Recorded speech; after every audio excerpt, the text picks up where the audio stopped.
আসসালামু আলাইকুম বন্ধুরা, তোমরা সবাই কেমন আছো? আলহামদুলিল্লাহ, আমিও ভালো আছি।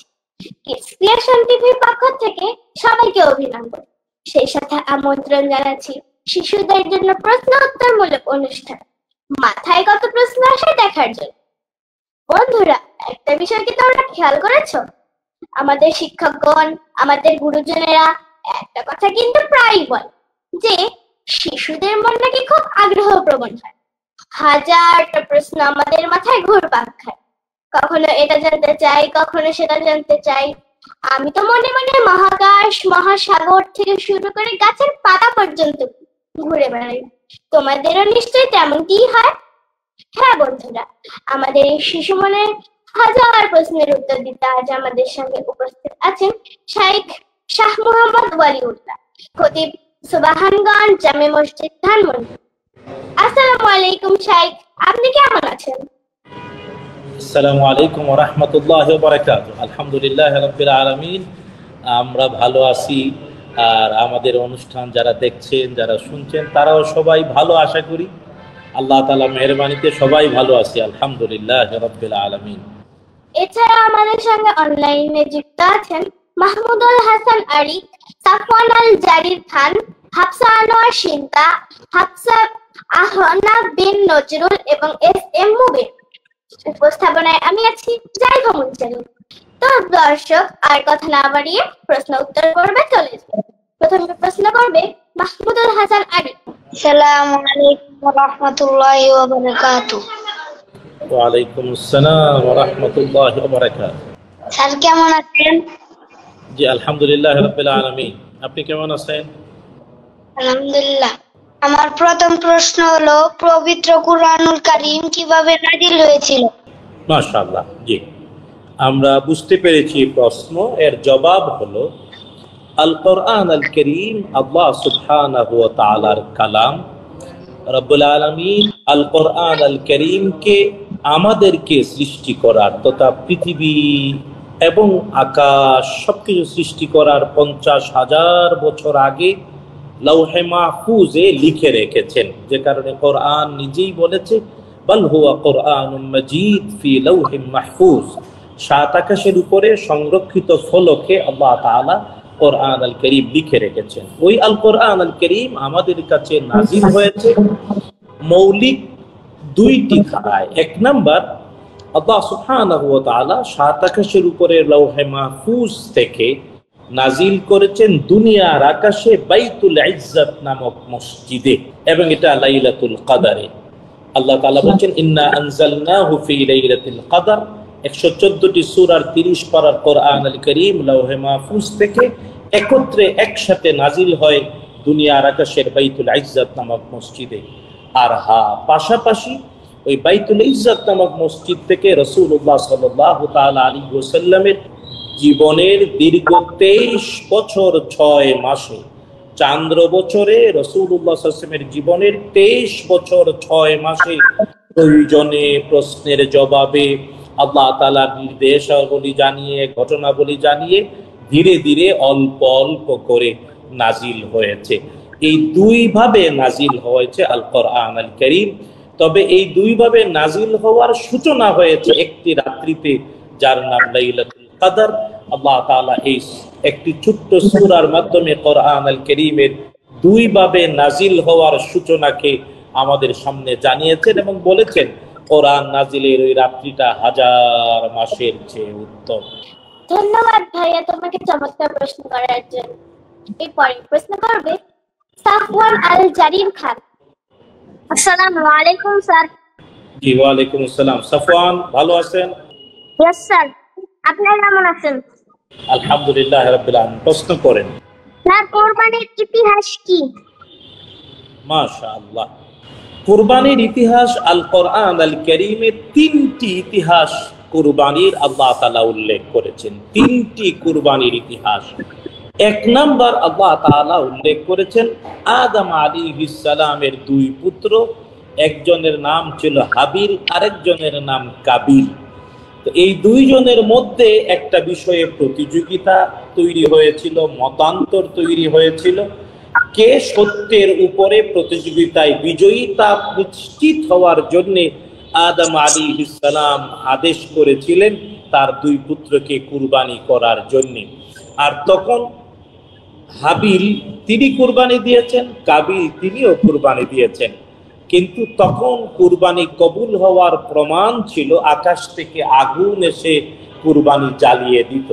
তো হাবিলের কুরবানি আকাশ থেকে আগুন এসে জ্বালিয়ে দিল, কাবিলের কুরবানি এমনি পরে থাকলো। সাথে সাথে প্রমাণ হয়ে গেল হাবিলের কুরবানি কবুল হয়েছে, হাবিল সত্যের উপরে, ন্যায়ের উপরে। এটা একটা ইতিহাস আল্লাহ তাআলা তুলে ধরেছেন।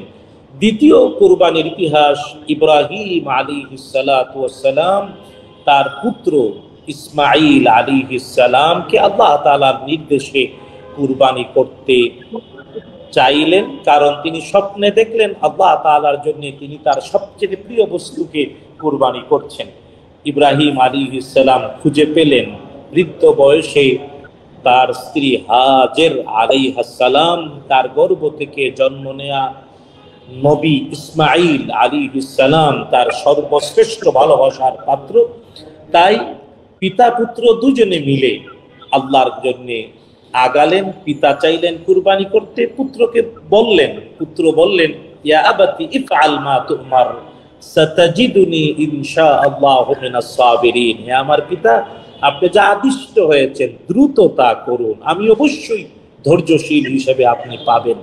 তো ইব্রাহিম আলাইহিস সালাতু ওয়াস সালাম তার পুত্র ইসমাঈল আলাইহিস সালামকে নিয়ে কুরবানি করতে রওনা দিলেন। প্রতিমধ্যে শয়তান তিনটি নির্দিষ্ট জায়গায় দাঁড়িয়ে পিতা পুত্রকে শয়তান বিভ্রান্ত করতে চাইল। তখন পিতা পুত্র দুজনে মিলে শয়তানকে পাথর মারলেন। আজও এমনকি কিয়ামত পর্যন্ত ইব্রাহিম এবং ইসমাঈল আলাইহিস সালাম তথা পিতা পুত্রের এই ত্যাগের নিদর্শন হিসেবে শয়তান তিন জায়গায় দাঁড়িয়ে বাধা দিতে চেয়েছিল, প্ররোচিত করতে চেয়েছিল। পিতা পুত্র তিন জায়গায় দাঁড়ানো শয়তানকে তিনবার করে পাথর মেরেছেন। আজও এমনকি কিয়ামত পর্যন্ত হাজী সাহেবানরা মিনায়, জামারাতে ওই তিন জায়গায় পাথর মারেন। এটা হলো কুরবানির দ্বিতীয় ইতিহাস। এবং আল্লাহ সুবহানাহু ওয়া তাআলা ইব্রাহিম আলাইহিস সালাম কর্তৃক তার পুত্রকে ছুঁয়ে দিয়ে যখন ছুরি চালালেন, রব্বুল আলামিন সাথে সাথে বললেন ইয়া ইব্রাহিম কাদ সাদ্দাকতা রুয়া ইন্না কাযালিকা নাজজিল মুহসিনিন। ইব্রাহিম, আপনি আপনার স্বপ্নকে সত্যে প্রমাণিত করেছেন।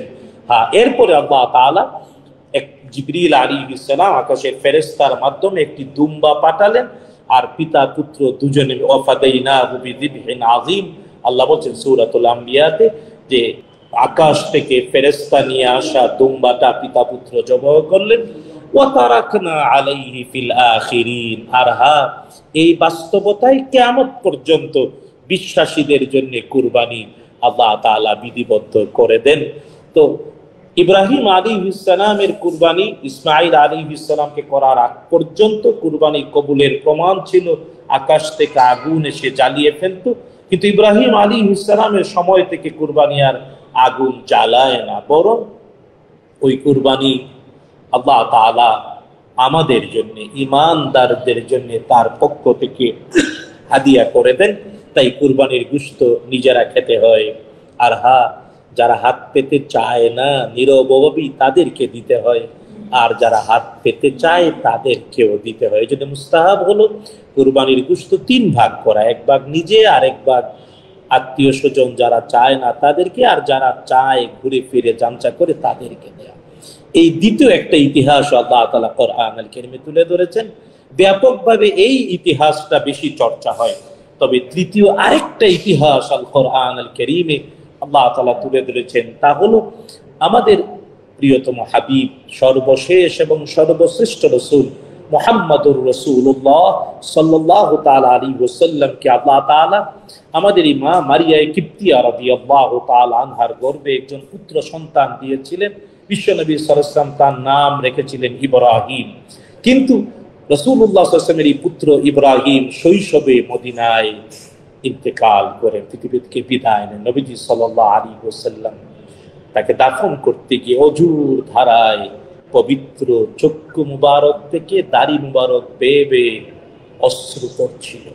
আর মুনাফিকরা ছড়িয়ে দিল যে রাসূলুল্লাহ সাল্লাল্লাহু তাআলা আলাইহি ওয়াসাল্লাম তার যেহেতু কোনো পুত্র সন্তান আর বেঁচে নাই, তাই তার কোনো বংশ আর বেঁচে নাই। নাউযুবিল্লাহি মিন যালিক। আল্লাহ তাআলা এর বিপরীত নাজিল করেন একটি সূরা, সূরাতুল কাউসার। সূরাতুল কাউসার অনেকেই আমরা পারি। বিসমিল্লাহির রহমানির রহিম, ইন্না আ'তাইনাকাল কাউসার ফাসাল্লি লিরাব্বিকা ওয়ানহার ইন্না শানিআকা হুয়াল আবতার। আল্লাহ তাআলা বিশ্বনবীকে কাউসার দিলেন এবং বললেন তিনি যাতে আল্লাহর কৃতজ্ঞতা আদায়ে কুরবানি করেন, নহর করেন। নহর হলো আমরা সাধারণত দুম্বা, ছাগল, বকরি, গরু, মহিষ এগুলা জবাই করি, কিন্তু উট দাঁড়ানো অবস্থায় তাকে নহর করতে হয়। আল্লাহ তার হাবিবকে বলেন নহর করতে। আর বলেন যারা বিশ্ব নবীকে বলে নবীজির বংশধর বেঁচে নাই, আসলে ওরাই নির্বংশ, বিশ্ব নবীর শত্রুরাই নির্বংশ। তাই কোরআন আল কারীমে কুরবানির 3টি ইতিহাস আল্লাহ তাআলা তুলে ধরেছেন। একটি আদম আলাইহিস সালামের 2 পুত্রের ইতিহাস, দ্বিতীয় ইব্রাহিম এবং ইসমাঈল আলাইহিস সালামের ইতিহাস, তৃতীয় বিশ্বনবী মুহাম্মদুর রাসূলুল্লাহ সাল্লাল্লাহু তাআলা আলাইহি ওয়াসাল্লাম এবং তারই পুত্র ইব্রাহিম রাদিয়াল্লাহু আনহু তার এই পৃথিবী থেকে বিদায় নেওয়ার ইতিহাস। সহজ ভাষায় বললে পৃথিবীর সব উলামারা একমত, কুরবানি মানে গোশত খাওয়া না, কুরবানির ইতিহাস মানে কেবল জবাই করা না, কুরবানি মানে হলো আদর্শ পিতা পুত্রের ইতিহাস, আদর্শ পরিবারের ইতিহাস, আদর্শ বাবা আদর্শ সন্তানের ইতিহাস। সুতরাং যারা আজকের এই প্রোগ্রাম দেখছেন, যারা পরে দেখবেন, আমরা চাই আমাদের সন্তানেরা, আমাদের ছোট্ট বন্ধুরা এবং আমরা যারা বাবা মা, আমরা সবাই আদর্শ হই। যেমন ছিলেন আদম আলাইহিস সালাম, যেমন ছিলেন হাবিল, যেমন ছিলেন ইব্রাহিম এবং ইসমাঈল আলাইহিস সালাম, যেমন ছিলেন বিশ্ব নবী মুহাম্মদুর রাসূলুল্লাহ সাল্লাল্লাহু আলাইহি ওয়াসাল্লাম এবং তার পরিবার। আশা করি সাফওয়ান উত্তর পেয়েছে। ধন্যবাদ শাইখ আপনাকে। এরপরে প্রশ্ন করবে হাফসা বিনতে আনোয়ার শিন্তা। আসসালামু আলাইকুম। আমাদের ওয়ালাইকুম আসসালাম। পবিত্র কোরআনে সূরা আল ফালাকে উল্লেখ আছে যে মহানবী সাল্লাল্লাহু আলাইহি ওয়াসাল্লামের উপর কালো জাদু করা হয়েছিল। কালো জাদুটা কে করেছিল আর তার উদ্দেশ্যটা কি ছিল? ধন্যবাদ। আল কোরআন আল কারীমের 113 এবং 114 নাম্বার 2টি সূরা নাজিল হওয়ার প্রেক্ষাপট ছিল মুহাম্মদুর রাসূলুল্লাহ সাল্লাল্লাহু তাআলা আলাইহি ওয়াসাল্লামকে একটি ভাঙ্গা চিরুনির মধ্যে 11টি গিট্ট দিয়ে রাসূলুল্লাহ সাল্লাল্লাহু আলাইহি ওয়াসাল্লামের পবিত্র চুল এবং দাড়ি মিলিয়ে 11টা গিট্ট দিয়ে একজন ইহুদি নারী জাদু করেছিল। রাসূলুল্লাহ সাল্লাল্লাহু তাআলা আলাইহি ওয়াসাল্লাম জাদুর প্রভাবে অজু করলে বলতেন অজু করিনি, নামাজ বা সালাত কায়েমের পরে বলতেন আমি কি সালাত কায়েম করেছি। তখন একদিন রাসূলুল্লাহ সাল্লাল্লাহু তাআলা ওয়াসাল্লামের যখন জাদুর প্রভাবে এমনটা হলো, তখন তিনি আল্লাহ সুবহানাহু ওয়া তাআলা, কারণ এটাও আল্লাহ তাআলা বিশ্ব নবীর জীবন দিয়ে আমাদের তথা কিয়ামত পর্যন্ত সকল মানব দানবের শিক্ষার জন্য করেছেন। তাই রাসূলুল্লাহ সাল্লাল্লাহু আলাইহি ওয়াসাল্লামের জীবন আমাদের জন্য আদর্শ। তো আল্লাহ তাআলা জিবরিল আলাইহিস সালামকে পাঠালেন। যদি ইতিহাস অনেক লম্বা, একটু বড়রা বা বিশদ জানতে চাইলে আল কোরআন আল কারীমের 113 এবং 114 নম্বর সূরার শানে নজুল এবং প্রেক্ষাপট পড়ে নিলে সবাই জেনে নেবে। আমাদের অনুষ্ঠান যেহেতু সীমিত সময়ের জন্য তাই সংক্ষিপ্ত করে বলছি। মূলত ইহুদিরা রাসূলুল্লাহ সাল্লাল্লাহু তাআলা আলাইহি ওয়াসাল্লামকে বিভিন্নভাবে কষ্ট দিয়েছে, এমনকি হত্যা করতে চেয়েছে। রাসূলুল্লাহ সাল্লাল্লাহু আলাইহি ওয়াসাল্লামকে হত্যা করার জন্য ইহুদিরা প্রত্যক্ষভাবে 2 বার অ্যাটেম্প নিয়েছে। একটা ছিল রাসূলুল্লাহ সাল্লাল্লাহু আলাইহি ওয়াসাল্লাম তিনি যখন খাইবারে ছিলেন, তখন একজন ইহুদি মহিলা একটি বকরি জবাই করে রান্না করে আস্ত ভুনে এর ভিতরে জীবন ধ্বংসকারী বিষ মিশিয়ে দিয়েছিল। রাসূলুল্লাহ সাল্লাল্লাহু আলাইহি ওয়াসাল্লামের সাথে একজন সাহাবী তিনি খালেন, তিনি খাওয়ার সাথে সাথে ছটফট করে মারা গেলেন। কিন্তু বিশ্বনবী সাল্লাল্লাহু আলাইহি ওয়াসাল্লাম যেহেতু তিনি সত্যি নবী কিনা পরীক্ষা করার জন্য এই বিষ মিশানো ভুনা বকরি সামনে পেশ করে তিনি খেলেন। ওই সময় বিষ কাজ করলো না, কিন্তু যখন রাসূলুল্লাহ সাল্লাল্লাহু আলাইহি ওয়াসাল্লাম এই পৃথিবী থেকে বিদায় নিচ্ছেন, তখন তিনি বলেছেন, সহিহ আল বুখারী বর্ণনা করেছেন, রাসূলুল্লাহ সাল্লাল্লাহু আলাইহি ওয়াসাল্লাম আমাদের মা উম্মুল মুমিনিন আয়েশা রাদিয়াল্লাহু তাআলা আনহাকে বলেছেন, খায়বারের সেই বিষ তখন কাজ করিনি, এখন আমার ভিতরে যেন বিষ কাজ করছে। কষ্ট রাসূলুল্লাহ সাল্লাল্লাহু আলাইহি ওয়াসাল্লাম অনুভব করলেন। তো ইহুদিরা রাসূলকে এই জন্য আহলুস সুন্নাহ ওয়াল জামাআহ সবার ঐক্যমত, রাসূলুল্লাহ সাল্লাল্লাহু আলাইহি ওয়াসাল্লাম এই পৃথিবী থেকে শহীদ হিসেবে বিদায় নিয়েছেন। তো এটা একটা আইটেম নিয়েছিল। দ্বিতীয় আরেকটা, মদিনায় বিখ্যাত ইহুদি গোত্র বনু কুরায়জা, রাসূল সাল্লাল্লাহু আলাইহি ওয়াসাল্লাম মদিনার সনদের ভিত্তিতে একটি হত্যার রক্তমূল্য আদায়ের জন্য তাদের কাছ থেকে নির্ধারিত অংশ আনতে গেলেন, আর তারা ভাঙ্গা ছাদের নিচে রাসূলুল্লাহ সাল্লাল্লাহু আলাইহি ওয়াসাল্লামকে বসিয়ে রেখে উপর থেকে পাথর মেরে হত্যা করার পরিকল্পনা করলো। সাথে সাথে জিবরিল আলাইহিস সালাম রাসূল সাল্লাল্লাহু আলাইহি ওয়াসাল্লামকে সতর্ক করলেন, আর তিনি বেরিয়ে এলেন। তো প্রত্যক্ষভাবে দুইবার হত্যা করার অ্যাটেম্প নিয়েছে, এবং তৃতীয় বাস্তবতায় জাদু করেছে মুহাম্মদুর রাসূলুল্লাহ সাল্লাল্লাহু তাআলা আলাইহি ওয়াসাল্লামকে। তো সূরাতুল ফালাক এবং সূরাতুন নাস নাজিল হলো। 11টি আয়াত ওই জিবরিল আলাইহিস সালাম কুয়ার নিচে ভাঙ্গা চিরুনি পাথর চাপা দেওয়া এটা উঠালেন, আর 11টা গিট্টুকে ফালাক এবং নাস, সূরাতুল ফালাক এবং সূরাতুন নাসের এক একটি আয়াত পরে পরে ফু দেওয়া হলো, আর গিট্টু খুলে গেল। রাসূলুল্লাহ সাল্লাল্লাহু আলাইহি ওয়াসাল্লাম জাদু থেকে মুক্ত হয়ে গেলেন। তাই আমাদের জন্য কিয়ামত পর্যন্ত শিক্ষা, সবাই প্রতিদিন 5 ওয়াক্ত সালাতের পরে সূরাতুল ফালাক, সূরাতুন নাস, সাথে সূরাতুল ইখলাস বা কুল হুয়াল্লাহ, কুল আউযু বিরাব্বিল ফালাক, কুল আউযু বিরাব্বিন নাস, এই 3 কুল পরে ফু দেব। আর ঘুমাতে গিয়ে বালিশে মাথা রেখে এই 3 কুল পরে নিজের 2 হাতে ফু দিয়ে হাত যতটুকু যায় শরীর মাসে করব, তাহলে আমরাও জাদু টুনা থেকে মুক্ত থাকব। ধন্যবাদ শাইখ আপনাকে। এরপরে প্রশ্ন করবে আহনাব বিন নজরুল। আসসালামু আলাইকুম ওয়া রাহমাতুল্লাহি ওয়া বারাকাতুহু। ওয়া আলাইকুম আসসালাম। শাইখ, আমি জানতে চাই যে আমি জানি সামর্থ্যবানের উপর হজ করা ফরজ। যদি আমি ছোটবেলায় আম্মু আব্বুর সাথে একবার হজ করে ফেলি, তাহলে কি আমাকে বড় হয়ে সামর্থ্যবান হলে আরেকবার হজ করা লাগবে? ধন্যবাদ আহনাব।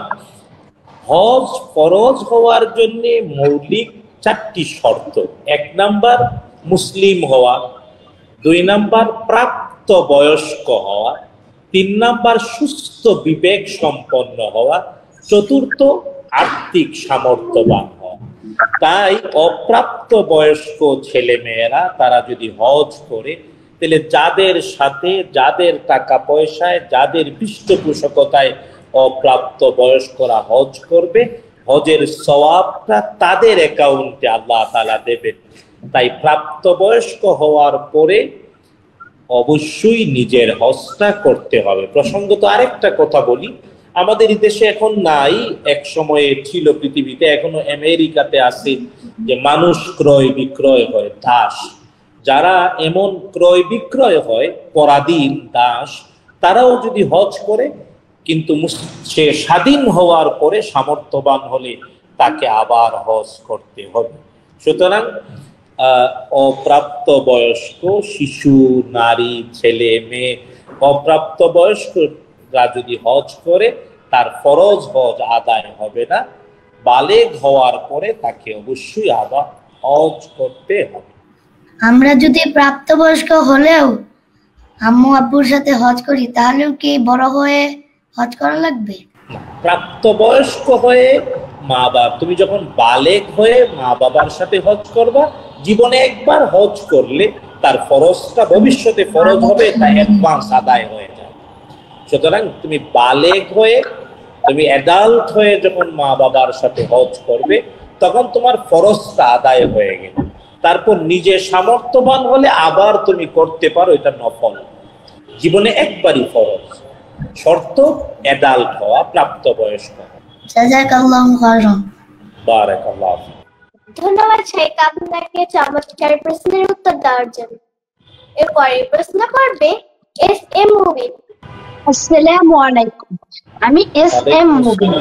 চ্যানেলের কাছে আমার আজকের প্রথম প্রশ্ন ছিল, হযরত আবু বকর রাদিয়াল্লাহু তাআলা আনহুকে কখন সিদ্দিক উপাধি দেওয়া হয়েছিল? মাশাআল্লাহ। আবু বকর রাদিয়াল্লাহু তাআলা আনহু, তার পিতার নাম আবু কুহাফা, আবু বকর ইবনে আবি কুহাফা। তোমরা জানো জাহিলিয়াতের ইতিহাস, আইয়ামে জাহিলিয়াত। কিন্তু আইয়ামে জাহিলিয়াত বা অন্ধকার যুগেও কিছু মানুষ কখনো মূর্তি পূজা করতেন না।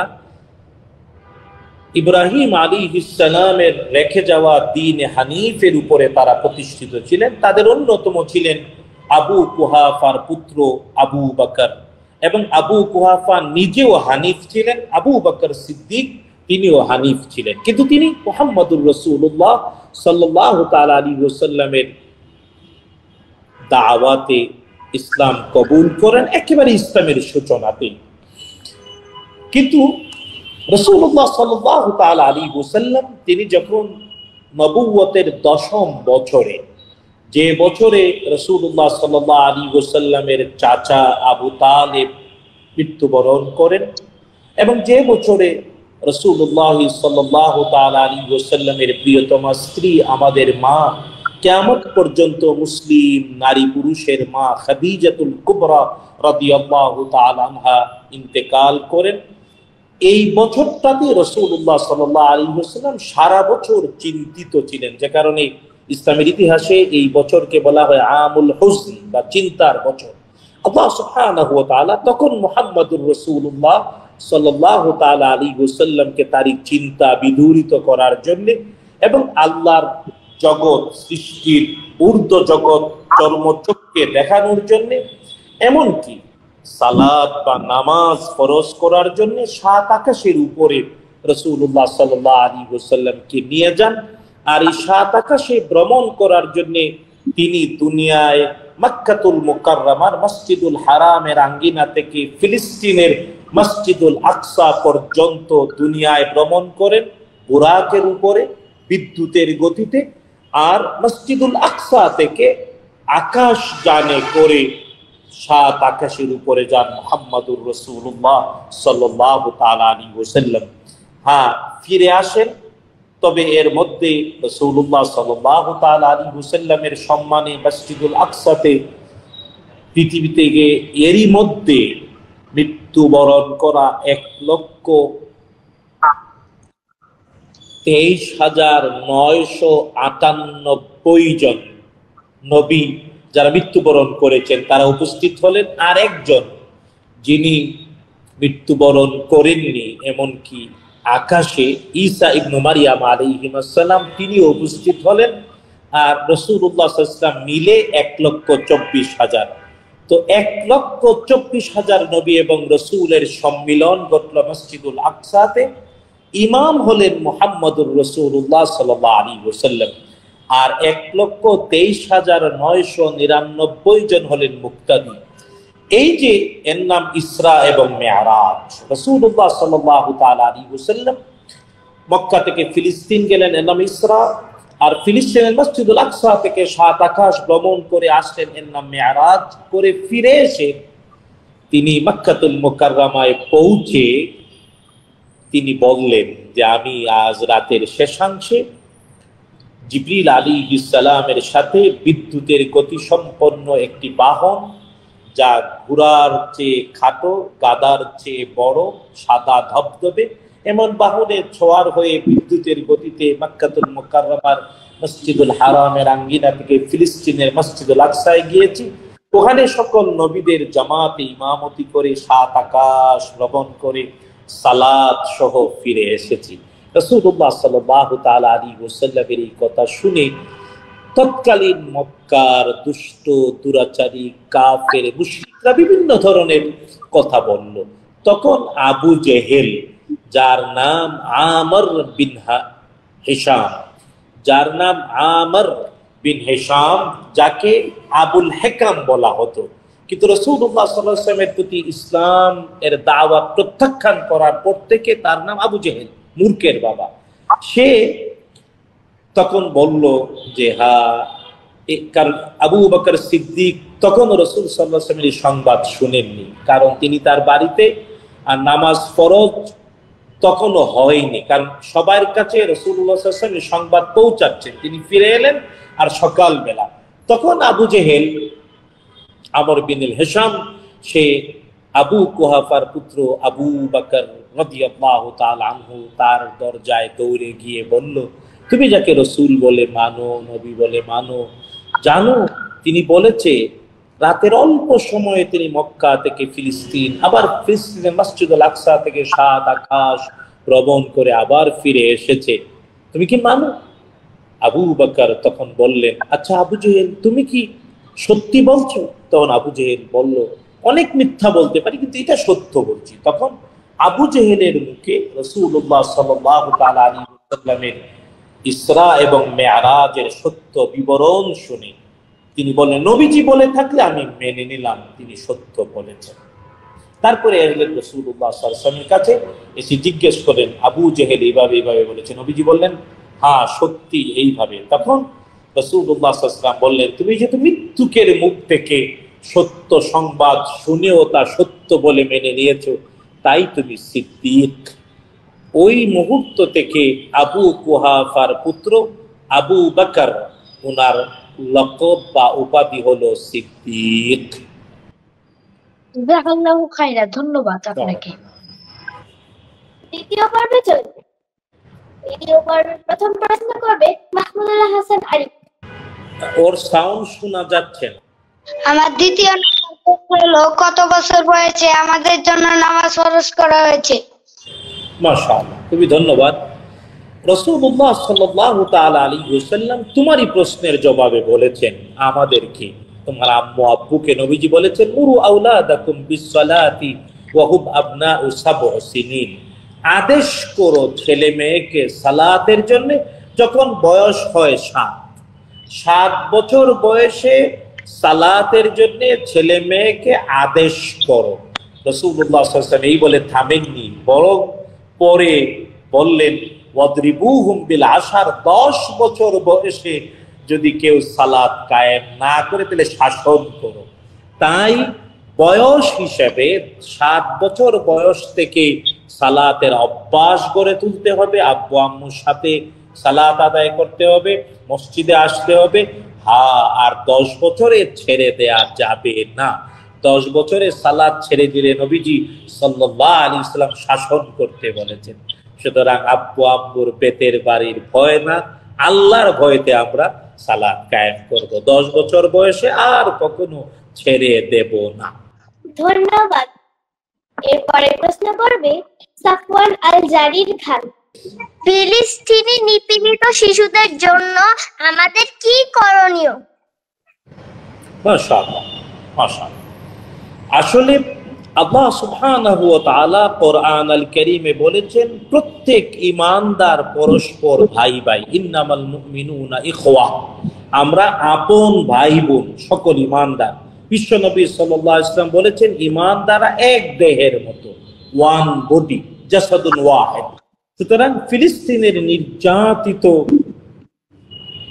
শিশু, ছেলে মেয়ে, যুবক যুবতী, বৃদ্ধ বৃদ্ধা, সবার জন্য আমাদের প্রত্যেকের একবারে প্রথম আল্লাহ তাআলার কাছে দোয়া করা উচিত, যাতে আল্লাহ জালেমকে হয় হেদায়েত করেন, না হয় ধ্বংস করে মজলুমকে বিজয় দেন। 2 নম্বর কারণ, যেহেতু আমরা দূরে, ফিলিস্তিন থেকে হাজার হাজার মাইল দূরে, আমরা প্রত্যক্ষ বাস্তবতায় গিয়ে সহযোগিতা করা কঠিন। তাই সর্বপ্রথম সর্বাবস্থায় সবসময়ে দোয়া করলেই ফিলিস্তিনের জন্য দোয়া করব, ভুলবো না। নিজের কথা ভুলে গেলেও ফিলিস্তিনের নির্যাতিত নারী, শিশু, বৃদ্ধ বৃদ্ধা, তাদের জন্য দোয়া করব। কারণ রাসূলুল্লাহ সাল্লাল্লাহু আলাইহি ওয়াসাল্লাম বলেছেন, ঈমানদারের অস্ত্র, এর নাম হলো দোয়া। 2 নাম্বার, আমরা ফিলিস্তিনের পক্ষে জনসমর্থন তৈরি করব। আমাদের বাংলাদেশ ও সারা পৃথিবীর সকল জনমত যাতে মজলুমের, নির্যাতিতের পক্ষে থাকে। কারণ আওয়াজ যত বুলন্দ হবে, সমর্থন মজলুমের পক্ষে এবং জালেমের বিরুদ্ধে যত বেশি হবে, জুলুম তত দ্রুত বন্ধ করতে তারা বাধ্য হবে।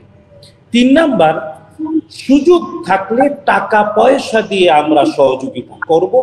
এখন বিভিন্নভাবে বাংলাদেশ থেকে অনেক লোকজন মিশরের মাধ্যমে, জর্ডানের মাধ্যমে, বিভিন্ন এনজিও বা নন গভর্নমেন্ট অর্গানাইজেশনের মাধ্যমে বিভিন্নভাবে ফিলিস্তিনে সাহায্য পাঠানোর ব্যবস্থা আছে। তাই নিজ নিজ সামর্থ্য অনুযায়ী টাকা পয়সা দিয়ে সাহায্য করব। তারপরে হলো আমাদের রাষ্ট্র এবং সরকার, যাতে রাষ্ট্র, আলহামদুলিল্লাহ এখনো বাংলাদেশ রাষ্ট্র হিসেবে আমাদের সরকার, রাষ্ট্র এবং সরকার ফিলিস্তিনের পক্ষে, ইসরায়েলের জুলুম আর নির্যাতনের বিরুদ্ধে। তাই এটাও কন্টিনিউ রাখার জন্য রাষ্ট্র এবং সরকার যন্ত্রে যারা আছেন তাদের কাছে বারবার আমাদের অবস্থান তুলে ধরতে হবে। আর হ্যাঁ, আন্তর্জাতিক ফোরামে যখনই যে কেউ সুযোগ পাবে এই মজলুম ফিলিস্তিনি জনগণের ইস্যুটা তুলে ধরবে, অন্তত এই প্রায়োরিটি বেসিস, এই এক একটা আমি যা বললাম এগুলা করার মাধ্যমে হয়তো আল্লাহ তাআলার কাছে আমরা দায় মুক্ত হতে পারবো। আর ইনশাআল্লাহ ওই দিন বেশি দূরে না, যেদিন ফিলিস্তিন স্বাধীন হবে।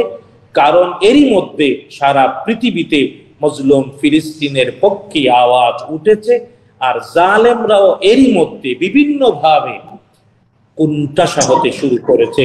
তাই আল্লাহ সুবহানাহু ওয়া তাআলা তিনি যাতে সাহায্য করে আমাদের তৃতীয় পবিত্রতম স্থান মসজিদুল আকসার ভূখণ্ড ফিলিস্তিনকে দ্রুত স্বাধীন করে দেন, আমরা আমাদের দোয়া ভুলব না। 2 নাম্বার, জনমত গঠন করব। 3 নাম্বার, আর্থিকভাবে সাহায্য করব। 4 নাম্বার, সরকার যাতে অবস্থান সঠিক রাখে আমরা চেষ্টা করব। 5ম হলো আন্তর্জাতিক ফোরামেও ফিলিস্তিনের পক্ষে বলবো, যেখানেই আমরা থাকব ফিলিস্তিনকে ভুলে যাব না। ধন্যবাদ শাইখ আপনাকে। এরপরে প্রশ্ন করবে হাফসা বিনতে আনোয়ার সিনতা। আমার দ্বিতীয় প্রশ্নটি হলো, জাহেল যুগে কন্যা ছিল গোমরামুখের কারণ। কেন ছিল কন্যা শিশু গোমরামুখের কারণ? তাদের জীবন্ত কবর দেওয়া হতো। তাদের এত ঘৃণা কেন করতো? ধন্যবাদ হাফসার দ্বিতীয় প্রশ্নের জন্য। আল্লাহ তাআলা কোরআন আল কারীমে এর ইতিহাস তুলে ধরেছেন। ডাইরেক্ট কোরআনই তোমার প্রশ্নের জবাব দিয়েছে। আল্লাহ তাআলা বলছেন, আউযু বিল্লাহি মিনাশ শাইতানির রাজীম, ওয়া ইযা বুশিরা আহাদুহুম বিল উনসা যাল্লা ওয়াজহুহু মুসওয়াদ্দান ওয়া হুয়া কাযীব।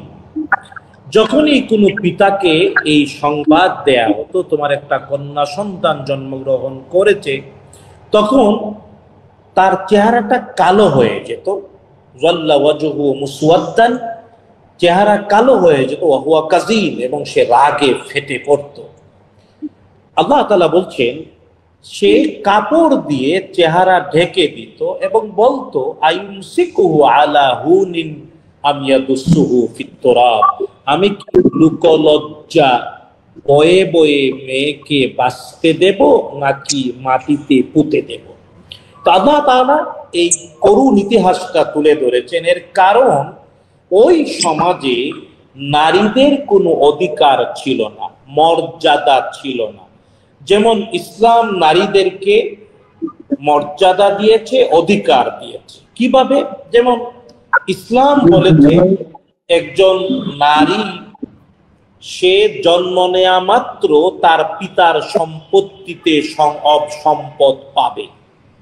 শুধু তাই না, ইসলাম অধিকার দিয়েছে নারী তার ভাইয়ের সম্পত্তিতে অংশ পাবে, নারী তার বোনের সম্পত্তিতে অংশ পাবে। শুধু তাই না, নারী তার তার স্বামীর সম্পত্তিতে অংশ পাবে। নারীর সম্পত্তির অধিকার ইসলাম পৃথিবীতে আর কেউ দেয়নি। শুধু তাই না, যখন কোনো পুরুষ নারীকে বিবাহ করতে চাইবে, ইসলাম ফরজ করেছে মোহর দিতে হবে। তো আগে জাহিলিয়াতের যুগে মোহর ছিল না। সম্পত্তিতে, পিতার সম্পত্তিতে, ভাইয়ের সম্পত্তিতে, বোনের সম্পত্তিতে, সন্তানের সম্পত্তিতে মায়েদের কোনো অধিকার ছিল না। তারা কেবলই ভোগ্যপূর্ণ ছিল। এই জন্যে একজন পিতা তার কন্যা জন্ম নিলে তার কোনো অধিকারই নাই, সম্মানও নাই, এই জন্যে এইভাবে মাটিতে পুঁতে দিতে চাইতো। আল্লাহ সুবহানাহু ওয়া তাআলা মুহাম্মদুর রাসূলুল্লাহ সাল্লাল্লাহু আলাইহি ওয়াসাল্লামের মাধ্যমে নারীদের মর্যাদা এতটা দিলেন যে বিশ্বনবী সাল্লাল্লাহু আলাইহি ওয়াসাল্লাম বললেন, আমরা যারা পুরুষ আমাদের পায়ের নিচে জুতা, আর মা যে গর্ভে ধারণ করে বাচ্চা প্রসব করে ওই মা, বিশ্বনবী বললেন তার পায়ের কাছে পায়ের নিচে সন্তানের বেহেশত। তাই ইসলাম নারীকে সম্মানিত করেছে, মর্যাদাময় করেছে। শুধু কোরআন আল কারীমে আল্লাহ তাআলা ঈসা আলাইহিস সালামের মা মারিয়াম আলাইহাস সালামকে পরিচয় করাতে গিয়ে বলেছেন, ওয়ালাইসা যাকারু কাল উনসা, পৃথিবীর তাবৎ পুরুষেরা এই একজন মাত্র নারীর মতো নয়। তাই একজন নারী এক পাল্লায়, তাবৎ পুরুষ আরেক পাল্লায় রাখলে নারী মর্যাদা বেশি, কারণ নারী হলো আমার মা। তাই মায়ের মর্যাদা ইসলাম দিয়েছে। যে সমাজে মায়ের মর্যাদা ছিল না, এমনকি এমন ছিল যে পিতার স্ত্রীকে সন্তানরা বিয়ে করত, নাউযুবিল্লাহি মিন যালিক, যেটা ইসলাম চিরন্তন হারাম করেছে। তো এই ধরনের অন্ধকার যুগে নারীদের কোনো অধিকার, কোনো মর্যাদা ছিল না বলে মানুষ মেয়ে সন্তান হলে লজ্জা পেত, মুখ ঢেকে রাখতো, রাগ করত, গুসা করত, লুকিয়ে রাখতো, এমনকি মনে করতো মাটিতে পুঁতে ফেলা। কিন্তু ইসলাম নারীর মর্যাদা দিয়েছে, আর এটা নিশ্চিত করেছে নারী কেবল জন্ম দিতে পারে, নারী যদি পৃথিবীতে না থাকে তাহলে সন্তান পৃথিবী পাবে না। তাই পৃথিবী চিরন্তন জাগরুক রাখার জন্যেই নারী বা মা, আর মা কখনো হতে পারে মেয়ে, কখনো বোন, কখনো ফুফু, কখনো খালা, কিন্তু তার মৌলিক শ্রেষ্ঠ পরিচয় সে মা। তাই মায়েরই মর্যাদা। তোমরাও আশা করি মাকে সম্মান করো। মায়ের কপালে চুমু খাও কে কে? মায়ের কপালে কে কে চুমু খাও? সাফওয়ান কি মুখে, সাফওয়ান তো হাতও দেখাচ্ছে না। মায়ের কপালে চুমু খেয়েছো সাফওয়ান? তাহলে আজকে থেকে সাফওয়ান ওর মায়ের কপালে চুমু খায় না, আজকে খাবা। প্রতিদিন ঘুমাতে যাওয়ার আগে মায়ের কপালে চুমু খেয়ে ঘুমাতে যাবা, স্কুলে যাওয়ার আগে মায়ের কপালে চুমু খেয়ে যাবা। পারবা ইনশাআল্লাহ? সবাই পারবা? যারা আমাদের অনুষ্ঠান পরবর্তী দেখবে তাদের প্রতিও আমাদের এই নির্দেশনা। সুতরাং মা, আর এখানে আমাদের যারা আমাদের দুইজন মেয়ে আছে তারাও ভবিষ্যতের মা। তাই এই মায়েরা সর্বশ্রেষ্ঠ এই পৃথিবীতে।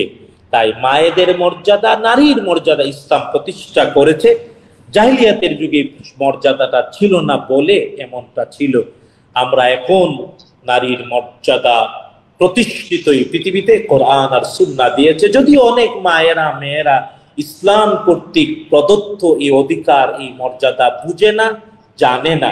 তাই তাদেরকে আমাদের জানাতে হবে, বুঝাতে হবে ইসলামের দেয়া নারীর মর্যাদা। তোমরাও বুঝাবে, আল্লাহ তৌফিক দিন। আমিন। ধন্যবাদ শাইখ আপনাকে। এরপরে প্রশ্ন করবে আহনাফ বিন নজরুল। আসসালামু আলাইকুম ওয়া রাহমাতুল্লাহি ওয়া বারাকাতুহু। ওয়া আলাইকুম আসসালাম। আমি জানতে চাই যে মিথ্যা কথা বলা অনেক বড় পাপ। মিথ্যাবাদীরা পরকালে শাস্তি পাবে। মিথ্যাবাদীরা কি দুনিয়াতেও শাস্তি পাবে? ধন্যবাদ আহনাফকে, ধন্যবাদ। মিথ্যাবাদীরা দুনিয়াতেও শাস্তি পায়, দুনিয়াতেও মিথ্যাবাদীরা শাস্তি পায়। এটার শত শত হাজার হাজার লক্ষ কোটি উদাহরণ আছে। এমনকি যেমন দেখো, তুমি তো বাংলাদেশের একজন নাগরিক, ভবিষ্যৎ উত্তরাধিকার আমাদের। হ্যাঁ, আহনাফকে বলছি, আহনাফ সহ যারাই আমাদের অনুষ্ঠান দেখছে, বয়সী তোমরা তো বুঝো এখন আলহামদুলিল্লাহ বাংলাদেশে রাষ্ট্র, সমাজ, এমনকি সরকার চালাতে গিয়ে কিছু মানুষ অসংখ্য মিথ্যা বলেছে, কথায় কথায় মিথ্যা বলেছে, বক্তৃতা করতে মিথ্যা বলেছে, লিখতে গিয়ে মিথ্যা বলেছে। ওরা কি টিকতে পেরেছে বাংলাদেশে? পালিয়ে চলে যেতে হয়েছে। তাই মিথ্যার শাস্তি দুনিয়াতেও হয়, আখিরাতে অবশ্যই হবে। তাই মিথ্যা সকল পাপের মা। বলেছেন মুহাম্মাদুর রাসূলুল্লাহ সাল্লাল্লাহু তাআলা আলাইহি ওয়াসাল্লাম। আর একটা মিথ্যা কথা বললে ওই মিথ্যা কথাটা ঢাকতে গিয়ে আরো 100টা মিথ্যা কথা বলতে হয়। তাই বিশ্বনবী সাল্লাল্লাহু আলাইহি ওয়াসাল্লাম বলেছেন সামান্য মিথ্যাও বলা যাবে না, অল্প মিথ্যাও বলা যাবে না। কারণ যে মিথ্যা কথা বলে, বিশ্বনবী বলছেন ধীরে ধীরে এক পর্যায়ে মিথ্যাতে অভ্যস্ত হয়ে পড়লে ওই ব্যক্তি আল্লাহর দরবারে মিথ্যুক হিসেবে লিপিবদ্ধ হয়, আর মিথ্যা তাকে পাপে নিয়োজিত করে, আর পাপ জাহান্নামে নিয়ে যায়, উভয় জগতে ধ্বংসের দিকে নিয়ে যায়। অপরদিকে সত্য কথা যে বলে, নিজের বিরুদ্ধে হলো সত্য বলে, ঝুঁকি নিয়ে সত্য বলে, সত্য যে বলে, সত্য বলতে থাকলে ব্যক্তি এক পর্যায়ে আল্লাহর কাছে সত্যবাদী হিসেবে লিপিবদ্ধ হয়, আর সত্য মানুষকে কল্যাণের দিকে ধাবিত করে, আর কল্যাণ মানুষকে উভয় জগতে চিরস্থায়ী চিরন্তন সফলতায় ধন্য করে। তাই মিথ্যা বলা যাবে না, সহ্য করা যাবে না, মিথ্যার প্রতিবাদ করতে হবে। মৃত্যুকে ধ্বংস উভয় জগতে অনিবার্য। একটা গল্প আছে, ঐতিহাসিকভাবে প্রমাণিত গল্প, যে একজন তার মা তার কাপড়ের আস্তিনের মধ্যে স্বর্ণ মুদ্রা সেলাই করে দিয়েছেন। তিনি যাচ্ছেন হেজাজে জ্ঞান অর্জনের জন্য। প্রতিমধ্যে ডাকাত দল তাদেরকে আক্রমণ করলো। সবার কাছে ডাকাত দল কি কি আছে নিয়ে যেতে চাইল। তখন ওই এক বাচ্চা তার কাছে জানতে চাইল কি আছে। তখন তিনি বললেন, আমার জামার আস্তিনে স্বর্ণ মুদ্রা আছে। ডাকাত দল থ হয়ে গেল, সর্দারের কাছে নিয়ে গেল। সর্দার জিজ্ঞেস করলো, হে বালক, তুমি তো মিথ্যা বললেও পারতি, আমরা তোমাকে তো তদন্ত করতাম না, খোঁজ করতাম না তোমার শরীরের কাপড়ের আস্তিনের ভিতরে স্বর্ণ মুদ্রা আছে। তখন তিনি বললেন, দেখেন, আমার মা আমাকে জ্ঞান অর্জনের জন্য পাঠিয়েছেন, আর বলেছেন কখনো যাতে মিথ্যা না বলি। মায়ের আদেশ সত্য বলার অভ্যাস। ডাকাত সর্দার থ হয়ে গেল। একটা বাচ্চা তার মায়ের আদেশ পালন করলো, আর তার সম্পদ হারিয়ে যাবে জেনেও সত্য কথা বলল। এই ঘটনা ওই ডাকাত দলের সর্দার হেদায়েতের জন্য উসিলা হয়ে গেল। সে তৌবা করে ডাকাতি ছেড়ে দিল। তাই সত্য মানুষের হেদায়েতের জন্য জড়িয়া হয়। তোমরাও সত্য বলবে, নিজের বিরুদ্ধে হলো, পারবে ইনশাআল্লাহ? নিজের বিরুদ্ধে হলেও সত্য বলবে, মিথ্যা কখনো বলবো না। না না। ঠিক। এবার পরবর্তী প্রশ্ন। শায়খের কাছে আমার দ্বিতীয় প্রশ্ন, আমরা মুবাশশারা কাকে বলে এবং তাদের নামগুলো কি কি? আশরাতুন মুবাশশারা বলে রাসূলুল্লাহ সাল্লাল্লাহু তাআলা আলাইহি ওয়াসাল্লাম যাদেরকে নাম ধরে ধরে জান্নাতের সুসংবাদ দিয়েছেন। 4 জন খলিফা, তোমরা জানো 4 খলিফা, আবু বকর ইবনে আবি কুহাফাতুস সিদ্দিক রাদিয়াল্লাহু তাআলা আনহু, উমর আল ফারুক ইবনুল খাত্তাব রাদিয়াল্লাহু তাআলা, উসমান বিন আফফান দি আন-নূরাইন রাদিয়াল্লাহু তাআলা, আলিউন কাররামাল্লাহু ওয়াজহা বিন আবি তালিব। ঠিক এই ধরনের 10 জনকে নাম ধরে ধরে রাসূলুল্লাহ সাল্লাল্লাহু আলাইহি ওয়াসাল্লাম জান্নাতের সুসংবাদ দিয়েছেন। তাদেরকে বলা হয় আশরাতুল মুবাশশারা। নামগুলো তোমরা মুখস্থ করবে। আজকে যেহেতু অলরেডি সময় অনেক লম্বা হয়ে গিয়েছে, নাম তোমরা মুখস্থ করে নেবে। যদিও রাসূলুল্লাহ সাল্লাল্লাহু আলাইহি ওয়াসাল্লামের সকল সাহাবীরাও জান্নাতি, এটা আহলুস সুন্নাহ ওয়াল জামাআহ বা আমাদের বিশ্বাস। আমরাও তাদের সাথে জান্নাতি হতে চাই। আল্লাহ তৌফিক দেন, আমিন। শাইখ, আপনি অনুমতি দিলে আজকে লাইভটি আমরা এখানে শেষ করতে পারি। যে আজকের মতো এখানেই বিদায় নিচ্ছি। সুবহানাকা আল্লাহুম্মা বিহামদিকা আশহাদু আল্লা ইলাহা ইল্লা আনতা আস্তাগফিরুকা ওয়া আতুবু ইলাইক। আসসালামু আলাইকুম ওয়া রাহমাতুল্লাহি ওয়া বারাকাতুহু। আসসালামু আলাইকুম ওয়া রাহমাতুল্লাহি ওয়া বারাকাতুহু। ওয়া আলাইকুম আসসালাম।